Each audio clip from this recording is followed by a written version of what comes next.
Hello and welcome back to my YouTube channel. I'm Vix and I haven't posted in 2 years.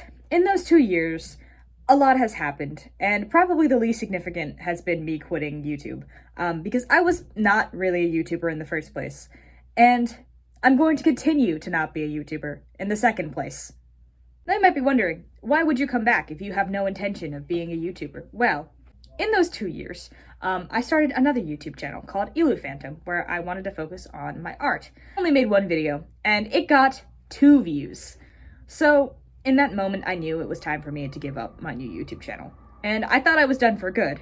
But then my friend messaged me, and it was like 11 p.m., and he was like, "Hey man, I think you should come back to YouTube, because this video that you made on Phantom, you know, he was like my second viewer. You know, that video is pretty good and I really like your editing style. You should come back." And so I decided to rise to that challenge and come back to YouTube with the exact same video.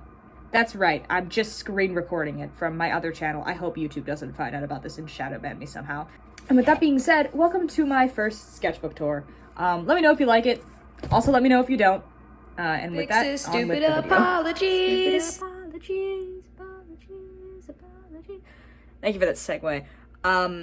Yeah, so the audio quality is really bad, and you can probably tell from the intro. I don't have a proper mic, but I do have my earbuds. It doesn't work that well. Didn't check the music without earbuds in, so sometimes it's a little bit too loud.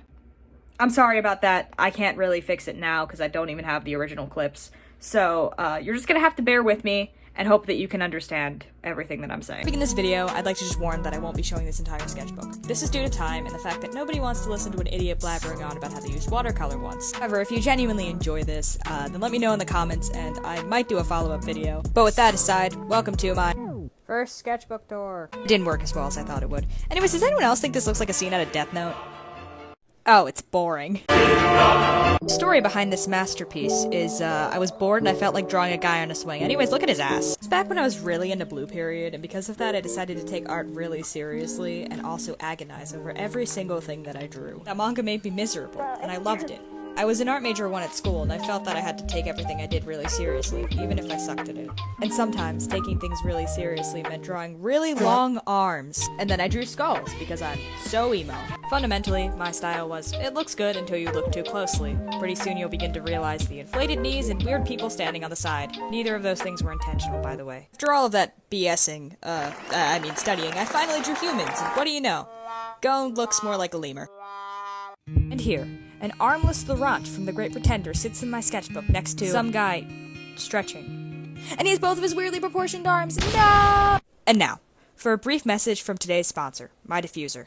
My diffuser, my diffuser, my diffuser, my diffuser, my diffuser, my diffuser. Do you ever try to copy someone, but you think that no one will ever know that you're copying them because you do it in a way that's just slightly off? Well, that's how I felt about Wuma. And I was clearly wrong because it was very obvious that I was copying them. Hey look, it's another weird guy. Then I drew more skulls, because I'm still emo. What is this? Values and patterns? Shut up. This has no right being one of my favorite pages of this sketchbook. I drew it at lunch using a Sharpie. I'm trapped behind the metaphorical wall that is my life. Look out using my cold, soulless eyes. I died. Woo! I actually like this one, and it looks way better on camera. It's just a scene girl that I decided to redraw. As if crucifying her wasn't bad enough, I put Rachel from Angels of Death to Motionless in White lyrics. This was yet another redraw, which I would have really liked if not for how her arm came out. Also, she looks a little short. I did some hand studies, drew some expressions, and even ripped off Wuma some more. I don't know why, but this drawing looks like I made it while listening to English Vocaloid. Both of these actually had a lot of potential.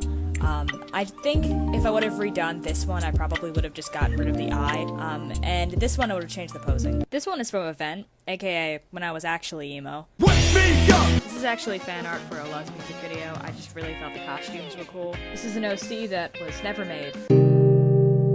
Gerard Way, but you're the first human being you've seen in 6 months. There's some people that I drew and maybe slightly modified because they were in my school cafeteria and I was bored. The weird colored limbs. Why did I do that? I drew some noses, some faces using a cool website, figures, and some miscellaneous stuff. I drew this directly from a photo reference, but despite that I remember being really proud of it because I definitely was one of the best in my class at it. It wasn't like my confidence had changed so much at all. I'd still constantly agonized. The person on the far left definitely has the best outfit because I stole it directly from Pinterest. But I think we all know who the most important person on this page is. Light Yagami. This was a sad attempt at replicating the art of Ma. I am so sorry. This is by far my favorite Bungo Stray Dogs quote, and it was said by Kunikita of all people. I was really into BSD at this time. From there, I drew myself walking because it was something I did a lot during the summer, and I added lyrics to The Adults Are Talking by The Strokes. Might I point out that this literally looks like a still from Oswald. Sorry, Wuma. Again. Here I finally admitted I was a fan and just drew Wuma fan art, thank God. That brown-haired dude always just reminded me of Dazai, and the blue one is obviously just me redrawing Kaido. Over here is just a bunch of random doodles, and also, most memorably, when I got into Project Sekai. And as anticlimactic as it is, that's how this sketchbook ends. Wait, it seems like I've forgotten something. Located next to a very serious study is what I like to consider the heart of my sketchbook. Or should I say, the penis. It's the penis page. The natural thing in the teenage mind that every time you see a blank surface to immediately draw a penis, and because of that, every time my friend would get my sketchbook, he would just draw a penis. Eventually, I just suggested he made his own page, and he did. Pretty soon, I began to have a penis page in every one of my sketchbooks, and I would continuously get friends to sign their own penises.